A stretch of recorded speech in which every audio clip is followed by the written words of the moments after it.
Too many days in the darkness without a glimpse of the light. Running tired and broken and scared, but I swear I'll never give up the fight. I see you broken and beat, head pulled down over your eyes. Every part of you wants to surrender. Naalala mo yan? What are some other ones you remember? I remember Sausaw sa Suka. Hindi ko naalala yan. Sausaw sa Suka na uli taya. Okay, I remember now. So where are we off to here? Okay, heading down to day 2 conference, PTTA USA conference. Looking forward to it. It's always a lot of fun.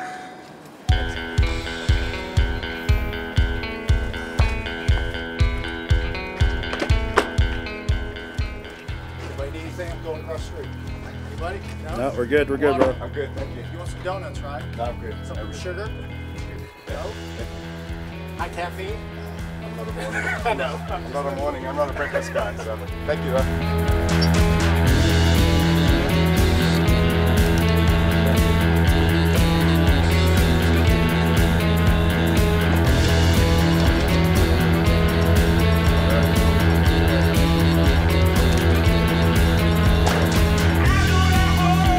Live feed guy and other guys.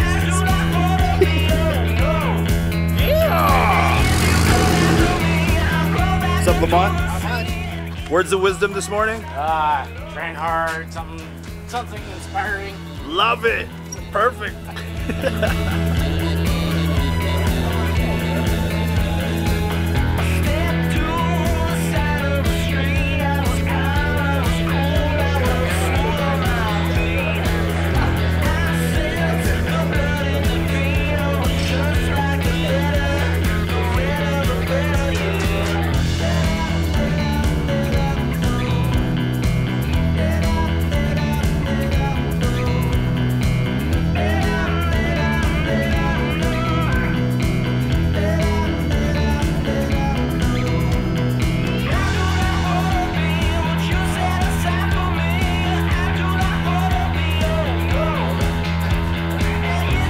The mic is live, by the way, so I'll just go ahead and mute that, shall I?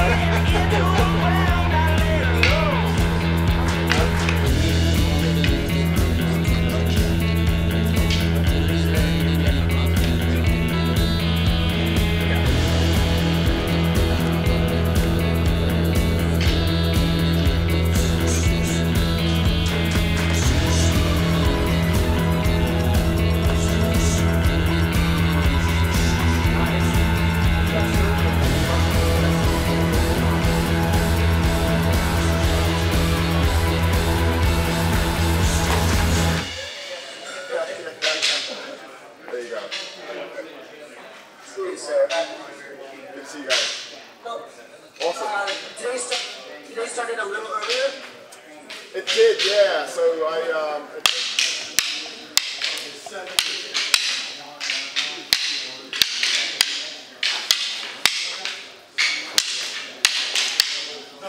Can you talk us through it, Jared, real quick? yeah. So this these are kind of traditional Espadi Dagger coordination drills, and what we're doing through this particular one, we've worked our way up to an 8 count, so there's 8 movements in this particular one. We started with 3 and we kind of worked our way up. So we're starting from a shoulder loaded position, and the first thing we're doing is a slash followed by a circular. Okay? With the partner, when we do that circular, I hit and then circle down, okay, just to make contact with the stick.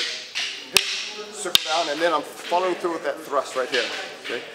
A lot of times, because of the distance differences between the stick and the knife, when I do that thrust, I'll pivot forward with this left leg to kind of get a little bit more distance. Okay?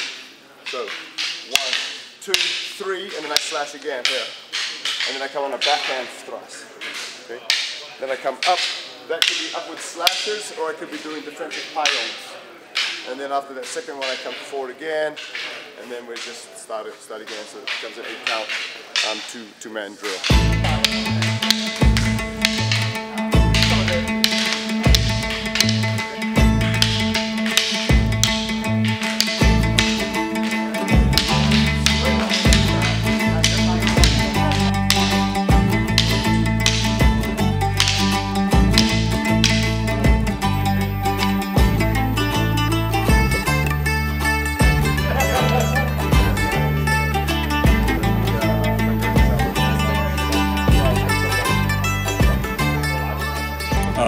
So I've been in law enforcement for 25 years.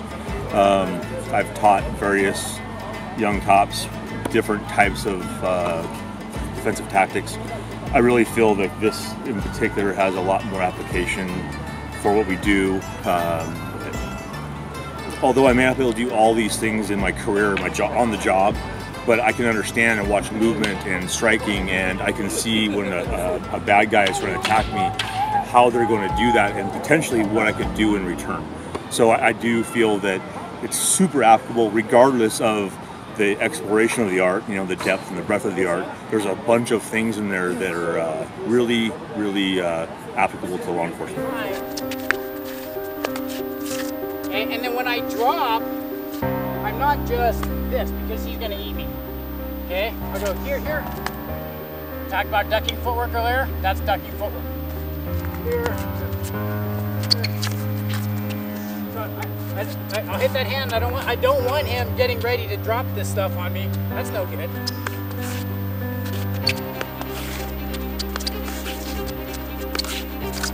Okay, and then the next step, down, out, cover out outside roof, or rising cut. I came home from Iraq looking for something to get into to kind of further myself. I still very much relate to the warrior culture. And the Pekiti Tirsia Tactical Association fit the bill for me.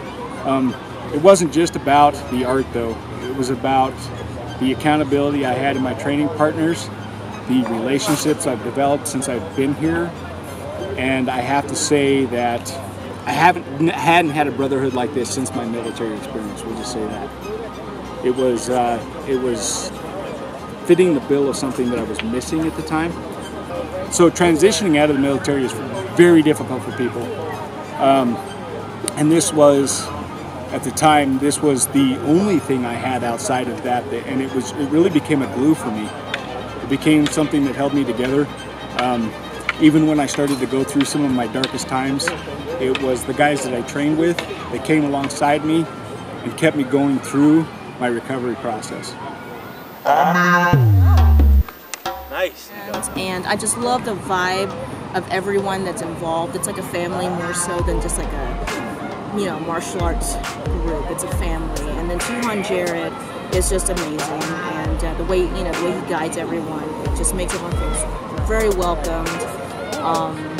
I called my wife last night and I talked, and those after my very first day, and I told her, I was like, babe, this is the most warming and welcoming community I've ever been in, as far as a, you know, big type of group, right? An international group. And I told her, I was like, this, you know, everyone's so welcoming and so warm, and I feel like I'm one of them, even though this is my first time being at a conference. You have to come here because A, the people are awesome. B, no matter what your experience level is, you're gonna learn something and you're gonna be able to bring something back. Like, and then you're gonna make a new family that you're gonna be able to connect with that's all over the world. Plain and simple. Yeah. So we just here at Olive Garden, just wrapped up our second day of training. We were actually spent our last training session at a local park. Everyone came here and just kind of through our social thing at the end of our training. It's important for, I think, fostering the culture in our organization, camaraderie, and everyone getting to know each other, just kind of having fun. And I think that's a very important part of what we do at these conferences.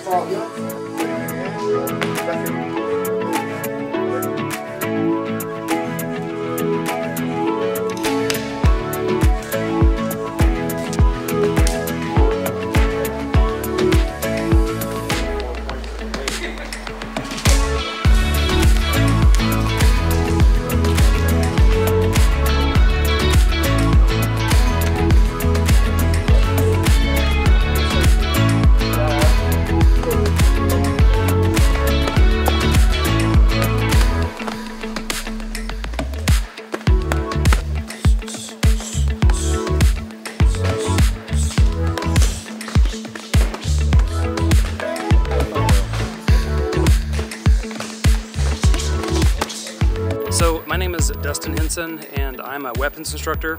So I work for DoD as far as my full-time. The great thing about Jared is he's very articulate. He comes from a family of learned individuals. And again, he's got that concept. He understands how to speak the jargon so military people will understand it, and then plain talk with civilians as well. He is not hard to approach. You know, he's a very standard guy. Like he's really down to earth, but his attention to detail and the technicalities is really what makes him a great instructor.